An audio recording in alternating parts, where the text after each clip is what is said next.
We're Cassie. And Emily. And this is Book Bits and Chill, a podcast where we talk about books, movies, and pop culture the way that you actually experience them. This show is for type B readers, people who love stories but don't want the pressure, perfection, or the participation trophies. Hit follow, grab a drink, and let's talk about it. Okay, today we're talking about all the things that we read in May. This month literally felt like a reading mood, just constant swing. We had books that consumed our personalities, books that we're still emotionally unpacking, and books that made us realize that we maybe actually don't want to live inside our romantasy bubble for forever. No, and I actually think that I have a dirty, dark secret to admit to. Whoa! What is it? I have come to realize that I am a slow reader. Gone are my days of reading 10 books a month. I am at like 3 to 4 books a month tops. Oh, wow. This is literally devastating news for the community. Alert the press. I know what this means for my future TBR, but you know, we have to learn and live. Learn, live, and change. Live and learn is maybe how we normally would say it in the business. But you're right. Let's talk about our June TBR also and make sure that it actually is realistic for our reading pace. Yes. Although I will say that I think that I perfectly planned my TBR in May. Okay. Like, I stuck to it for the most part. I will be the judge of that once I hear it. Okay. All right. Nobody's judging me for my slow reading pace, but I will for sure judge you. Yeah. What? Okay, first of all, for me, actually, May ended up feeling like I was really reading for fun. Like, I was genuinely reading these books that, like, I had been so excited for a while about, or they had just released, or whatever. And it feels like maybe for you, it was the opposite. Yeah, May for me, it felt like a homework month. Like, it was just, I had signed up to read these certain books and like spoke it out into the universe. So I had to read them. And once I started, I was not enjoying it. Do you think that you've finally reached a romantasy burnout? Yes. And it only took me 2 months. I just recovered from my romantasy burnout in March and I'm already back there in May. What do you think creates a romantasy burnout? I think what creates a romantasy burnout is reading too many of them back to back to back, because these days romantasy books are very copy paste. It's the same tropes. It's the same thing if you would read romance books back to back. I think the secret is to mix genres. I think yes. And it's so funny because this is one of these things that I've been telling Emily for the last 10 years. We learn and we live and we grow, okay? We live and we learn. I am just so interested, though, in like what has changed over the last year for you, because you genuinely used to be the reader who was hammering romantasy. Like, that was the only genre you were reading and you never wanted it to end. Because it was so new then. It was like a sparkly, new, shiny object. I'd never read anything like that. Oh my gosh, these places I've never experienced. Now it's a little bit rubbed off, and I'm starting to see a peek behind the curtain. Oh, okay, that's fair. I can understand that. Yeah. I don't think I've ever been able to be a like true, I am only reading romance or romantasy and fantasy reader. But I don't think I've ever been that kind of reader. Like, I've never been able to just stick to one genre. But I feel like there are so many people out there who are like, I will never get out of this. I don't need to. And that's flabbergasting to me. I think that everybody will reach their breaking point. There has to be, like, there's people on the internet that have read 1,000 romantasy books, but then you see them picking up like Binding 13, and it's because they needed that break, and they're not being honest with themselves. True. We all need a palate cleanse every once in a while. And that's the reality. Okay, so we are this month going to go back to our roots, and we're going to give some reading awards for the month to talk you through what we read, because there are a lot of good things in this month, at least for me. I know Emily's outlook is a little bit more ominous. Yeah, my outlook is a little bleak, guys. Just so that you can't feel bad about what you read in May, I only read 3 books, and I only enjoyed one of them. And so Cassie is going to give away quite a few awards today, and I am going to shit on everything I read. Honestly, love that. That's what we need. Okay, the first award, drum roll please, Yeah. is I hope that the came later. Obsession Award, the book that you took over your entire personality, the book that you could not put down, the book that you were staying up until 3 a.m. reading, you couldn't stop thinking about afterwards. You were obsessed. What was that for you? For me, that book had to be Into the Blue by Eva Brodie. Yeah. Mine was too. That book was such a unique story. Like, I quite literally have never read a story like that. And maybe it's just because I haven't been in that genre. What do you think? I feel like I've read a lot, like pieces of different stories that are similar. Like it almost felt like Tomorrow and Tomorrow and Tomorrow Okay. by Gabriella Zevin and Normal People by Sally Rooney and One Day, and there's definitely like there was vibes of like almost like a Daisy Jones and the Six, where it's like, you know, it's like these famous people and they're doing like a show or what, you know, like it just it felt like it had all of these different pieces of these other stories that I love, but it was so uniquely its own at the same time. Like there was never one point in the book where I was like, I genuinely feel like I can compare this to another book. And if you need some convincing to pick it up, it's a romance book about two people that meet when they're teenagers, and one of them disappears for a amount of time, and then they end up coming back together while filming a popular TV show, and things spark from there. Oh, and it's so beautiful. I loved the entire experience. I am so interested for you because I think that I knew very early on that this book was going to be a hard 5-star for me. Yeah. But this isn't your standard fare. Like this isn't your normal type of book that you really get into. No. So I'm interested in when you figured out you're like, oh, this is something that I'm really going to love. So this book is broken down into like 4 parts, and the first part is when they're like teenagers and they're meeting, and then the second part is after they like separate for like 7 years and now they're adults. And when I got to the part about them being like adults and how much like trauma and PTSD and excitement and love, and it was just like this overload of emotions I was taking in like a tsunami. I was like, oh, I'm here for the ride. Yes, I totally agree. I think the just emotional depth of the story, like if you're not getting hooked into that, then what are you doing? Like it was just so beautifully written and so perfectly done. And quite literally, the way that this book ends, I have never, and will never read something like that ever again in my life. If I ever read it again, it's because someone copy pasted it from Eva Brodie. 100%. It was the most unique ending I think I've ever read in a book. I totally agree. The story was just, there's so much to say. Oh my God. But everybody has to read. Like, I think like literally add it to the top 10 of your TBR. Like you're reading it in 2026. Well, I was just going to say, I feel like there are people that might not love it.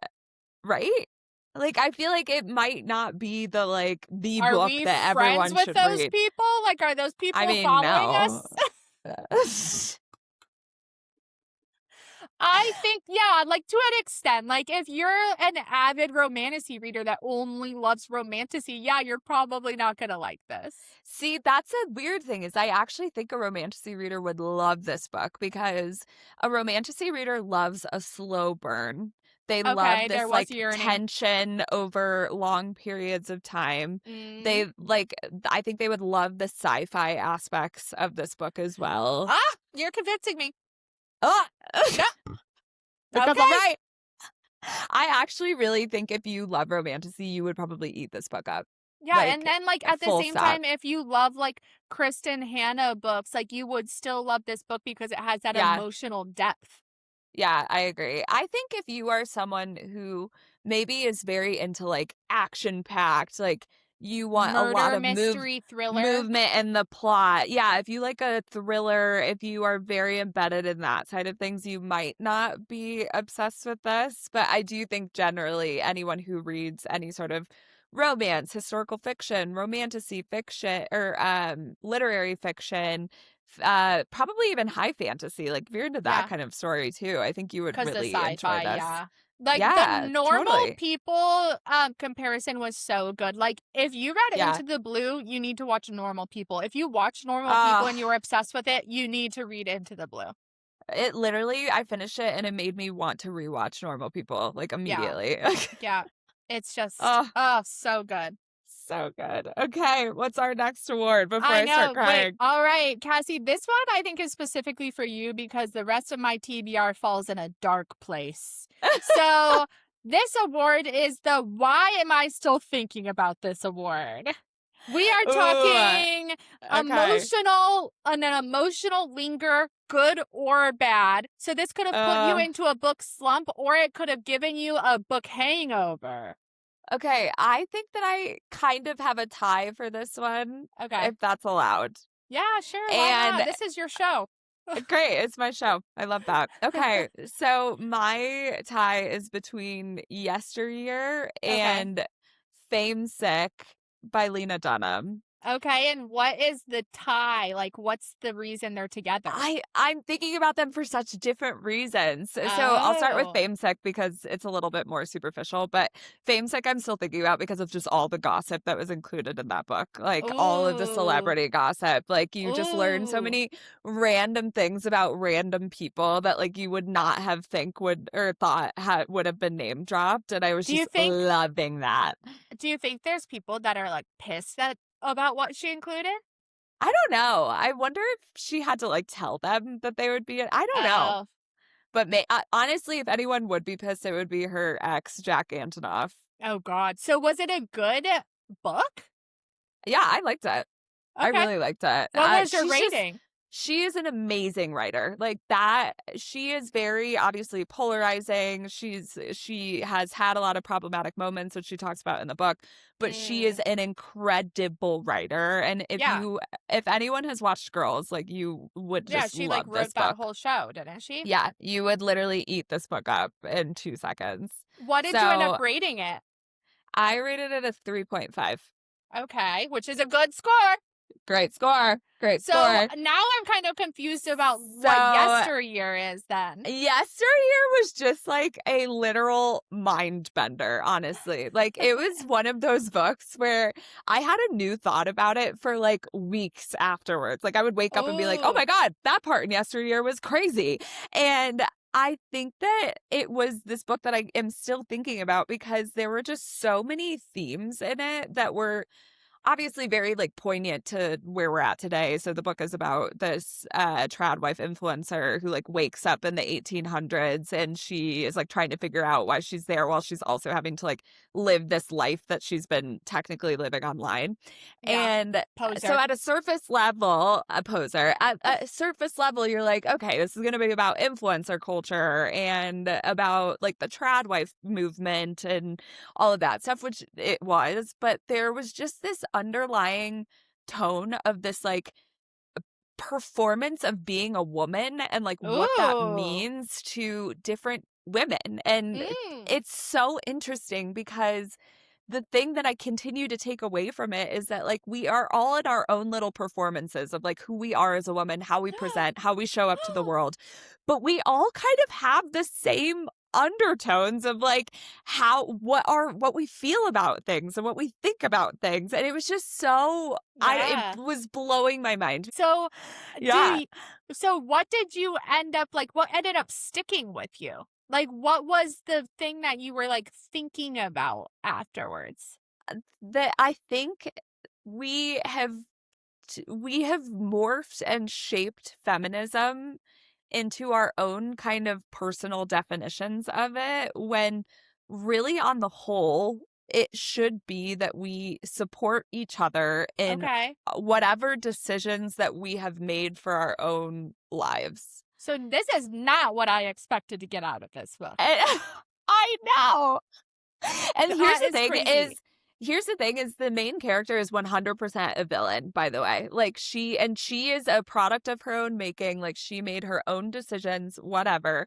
But I do think that a lot of where she comes from and how she was raised and the system that she was raised in started a lot of that. And so I don't know. I just like I found myself so torn on her between like being like you are a horrific person and also feeling empathy and sadness for Yeah. her. It sounds like a very unique read.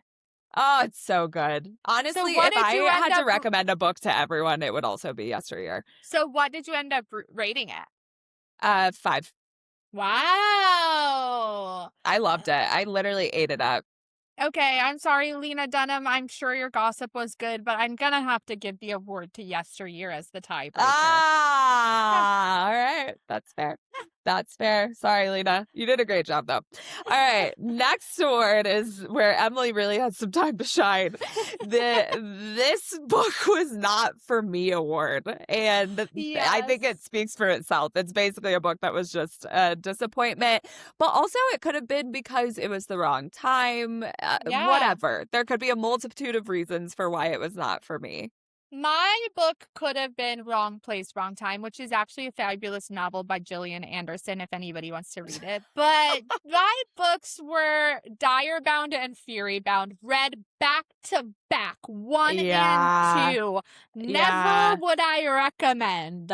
Yeah, which is so wild because I thought that that was going to happen to you with Shield of Sparrows, and you No. loved that. I loved Shield of Sparrows. I felt like it was a very unique book. And I think because they all came out around the same time, I was like, oh, I'm giving like a lot of hope to Direbound and Furybound because I was so pleasantly surprised by Rights of the Starling.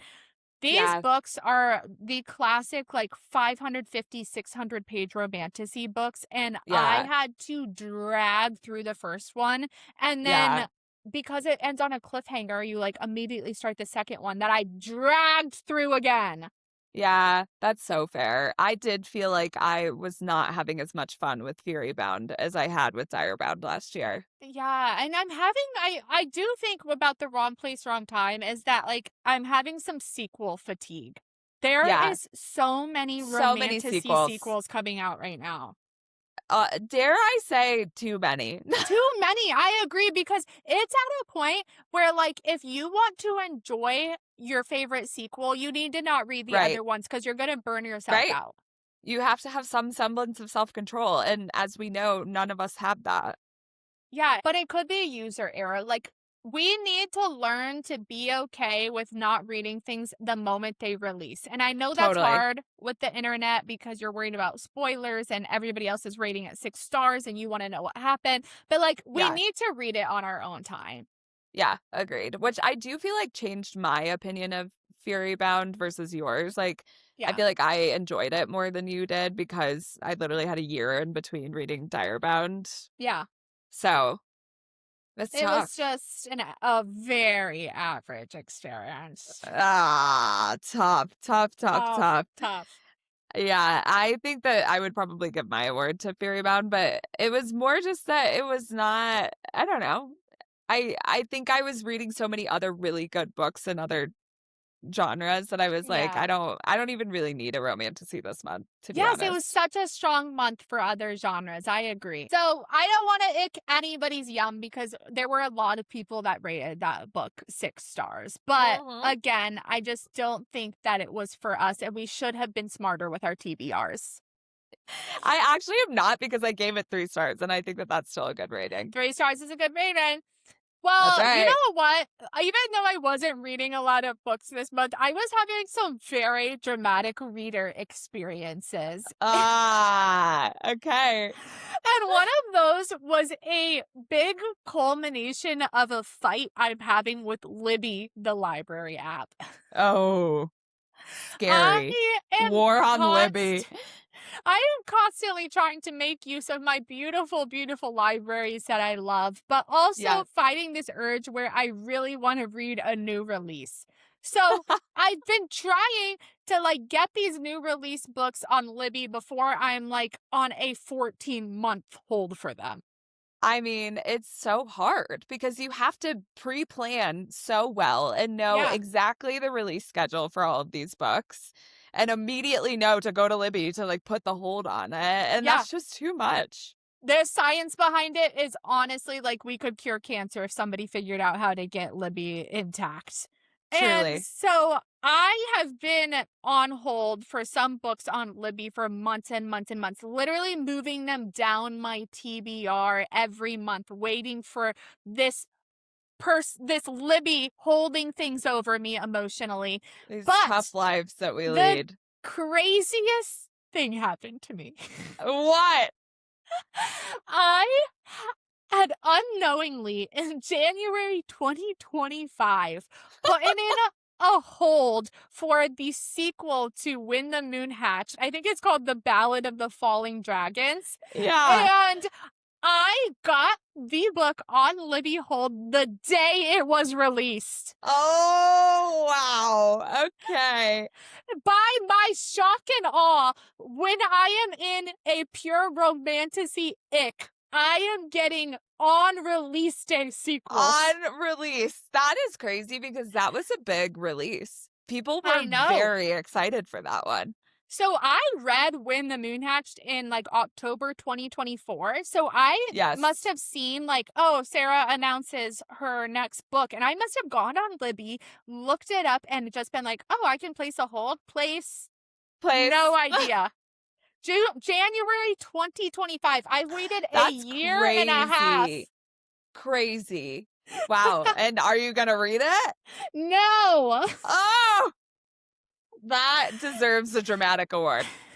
That 100%. deserves the dramatic award. I'm not reading it. Take it. Take the I dramatic actually award. like think I've pressured Cassie into potentially moving it to her TBR because how can you give that Fully. up?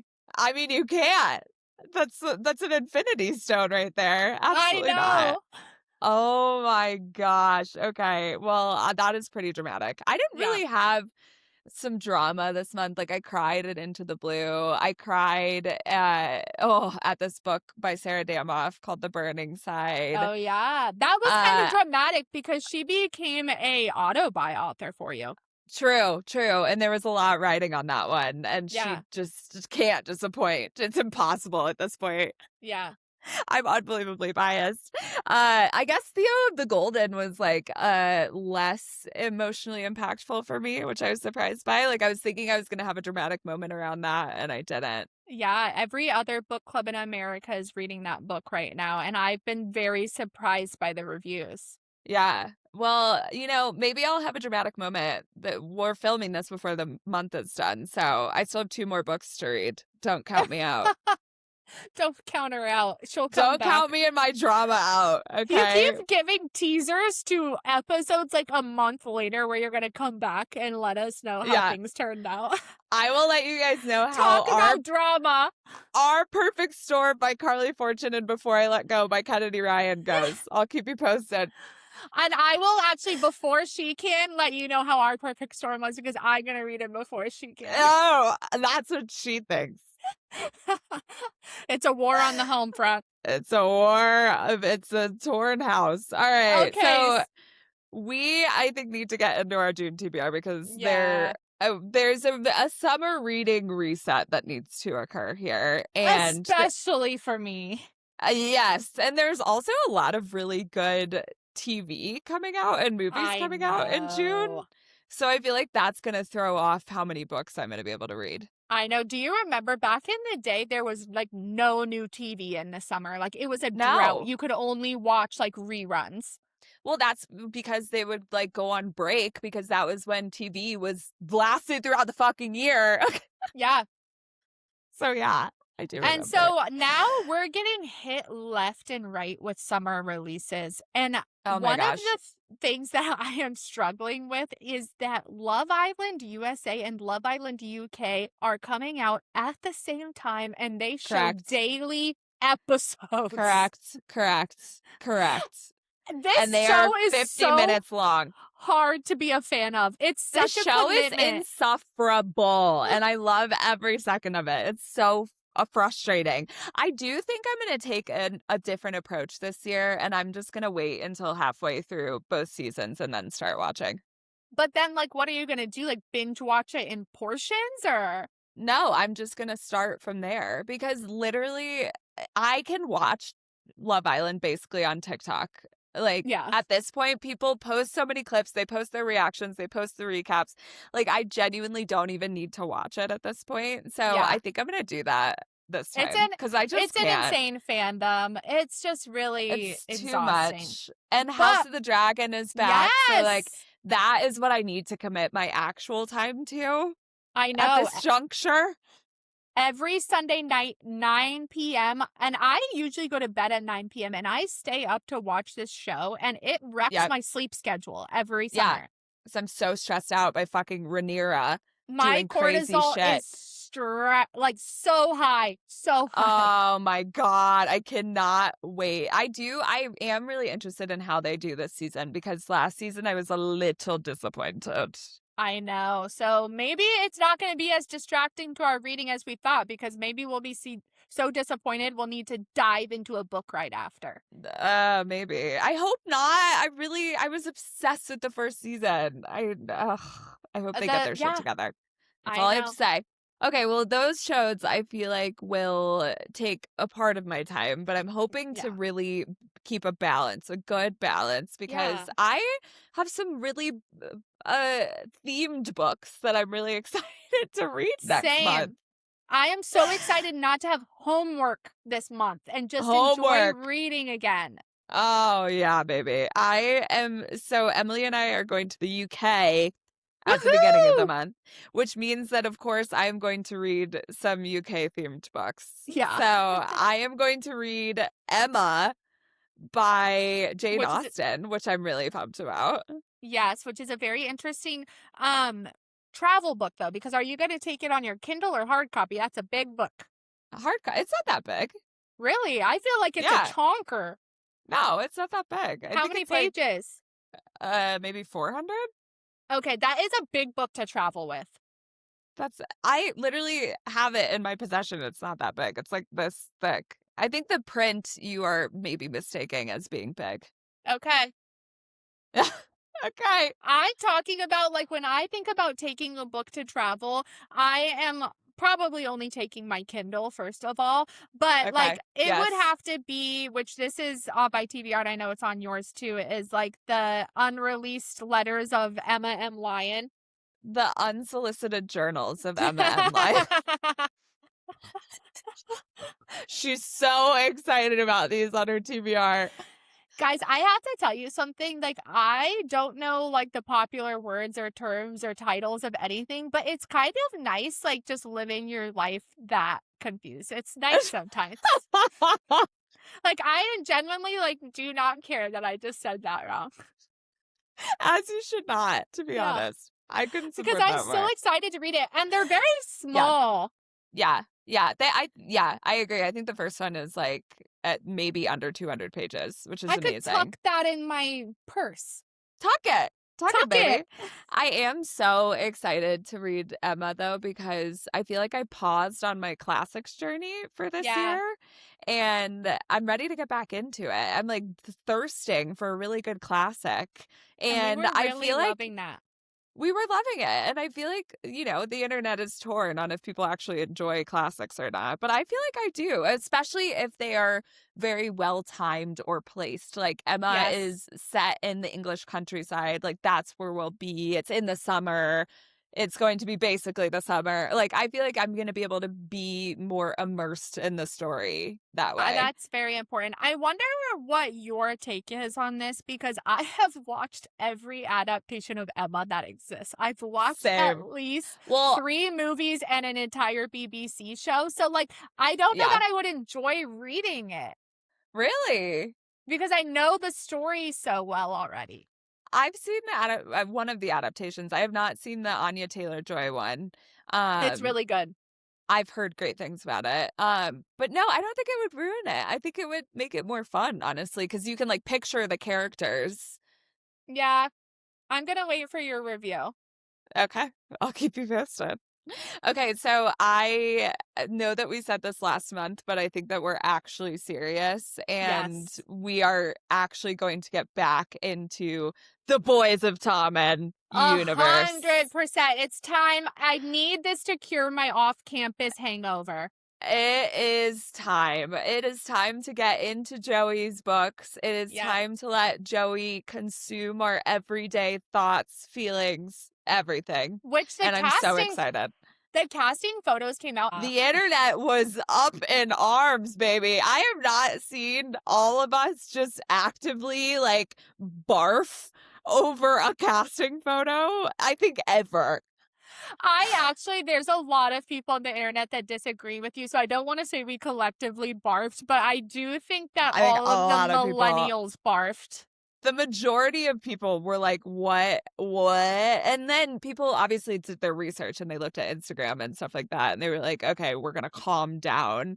But it was a tough casting photo. Like, I just have to say who was the creative director? That is not my Johnny Kavanaugh. I am just telling you right now. I did not ever think that Johnny Kavanaugh was light eyes and like dirty blonde hair.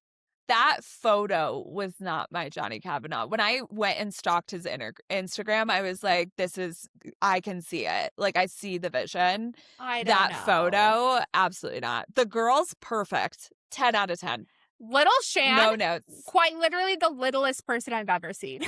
I mean, that is literally how she's described. Emily keeps bringing this up, and I'm like, that is who she is in the book until literally the last 5 pages of Keeping 13. Quite literally 4'11". Like, I was like, wow, that is a young girl. And I think that's like a big thing when you're reading those books is that like, it feels a little inappropriate that you're reading it because it's about young kids. And so then, like, you know, you can kind of change when you're reading, you can change the characters in your mind, like, to be in college or something. But, like, when you see that 4'11" little Shan eye to eye, you're really hit with the reality of the situation. I was scared. I have no comment on continuing to talk about her height. I was scared. Oh my god. Okay, so that could probably turn into 2 books that we end up reading because I think there's 2 Joey books if I'm correct on that. 100%. And then the unsolicited journals, there's a lot of unsolicited journals of M.M. Lyon. So I'm only gonna read one unsolicited journal, I think, unless I'm like way more obsessed with it than I ever expected. I'm not putting a cap on myself there. We'll see. There are some other books that are like super random, and I think that the reason that I'm excited about them is because they're standalone books, and I am just like really excited to read a really good standalone because after I read Into the Blue, I was like, what else am I missing out there? There is this book that is called Phoebe Berman's Gonna Lose It, and it's about a 29-year-old teacher who is a virgin and creates a plan to lose her virginity before her 30th birthday. And it involves 3 different men that she's like plotting to see who it's going to be. Wait, that's so fun. That literally feels fun? Like a Bridget Jones's Diary type of vibe. Yeah, and isn't that like such a good like summer read? Like you're by the pool, like reading that. Like that's such a like cute story. I love that. That is great. Maybe I'll read that if you like it. I'll let you know. Okay. I am really scared though. I'm really scared that I am going to read The Score, which is Allie and Dean's book. I'm scared. I'm scared. I'm scared. I'm literally going to pick it up tonight. Oh, God. After she just said she's going to read Our Perfect Storm before me. Yeah. Like, I think it's going to cure me. I support you reading it. I support you reading it because I am not going to read it, but I would like for you to read it, so you tell me about it. Yeah, I agree. I am also really excited to read Score by Kennedy Ryan, which just came out, when was it? This month, actually. So we're both scoring. What do you know? We're both scoring. I love that. I love us reading on like alternative planes. Yeah, same. And that one is about the Harlem Renaissance, which I read A Love Song for Ricky Wilde last Oh, year you that was love also set in that. that, and I was obsessed with that. I think that might be a part of history that I am slowly becoming like is my Roman Empire, maybe. Yeah, you need to read a nonfiction about it, maybe. Oh, I don't know about that. Maybe a documentary. Get on the Okay. BBC. Get on the BBC will be fine. And then I'm going to finally read When the Moon Hatched. I know that my wonderful, beautiful Libby win is making you want to do this. I have seen people saying that it is literally a book that changed them, that is one of their favorite books of all time. I did not like it. She didn't. And you know what's convincing me that I think I might like it is because you have tended to hate a writing style that I tend to really enjoy. Okay. Which is very like lyrical Yes. and like I think lyrical is the best word for it. And like I think you like more action along with the lyrical writing. Yeah. And it seems like from what I've read, it seems to be mostly lyrical. I would not agree with that. It is not mostly lyrical. It does have some like lyrical writing style to it. It is not mostly lyrical. What do you think about this? What do you think about that? You're going to know how it ends after 10 chapters. I don't mind that. Okay, back to me. Do you like find out how it ends and then they like piece the rest of the story together? No, it's just like so obvious. They like basically tell you. Oh, I don't mind. You know that I am not desperate for a cliffhanger ending. See, that's where like I think the big difference with us is going to be there is that I wanted there to be like a massive cliffhanger, and I feel like I figured out what was going to happen in the first 10 chapters, and then I still had to read 400 pages. But you know how I am. Like, I normally figure out the end at least by halfway through most of these books. So if that was a turnoff for me, I would literally never read most romantasy at this point. Okay, I am so curious. Everybody, you better rush back to our follow-up episode next month because you are gonna want to know how this ended. I will be the final say on this book. We love to have a final say on each other's opinions for like no good reason. Truly. Okay, well, I think that our general June intention, from what it sounds like, is less pressure, more just mood vibe reading, enjoying ourselves, no homework. No forcing anything. Great. Yeah. That sounds great. And Cassie are going to be on vacation together. Yeah, that's right. Follow us along on our Instagram. I'm sure we'll be like being so annoying. Insufferable. Yeah, whatever. All right. I think next week we have a very exciting episode coming up because we are talking to author Helen Schur, author of the brilliant Blood and Steel series, the Legends of Thesmar series, and you will not want to miss it because she is just the best. And there is a real cult following for those books, and we asked the questions you wanted the answers to. Trust me. Trust. All right. In the meantime, we'll see you same time, same place. Grab your blankets, grab your book, my friends, and we'll see you then. See ya.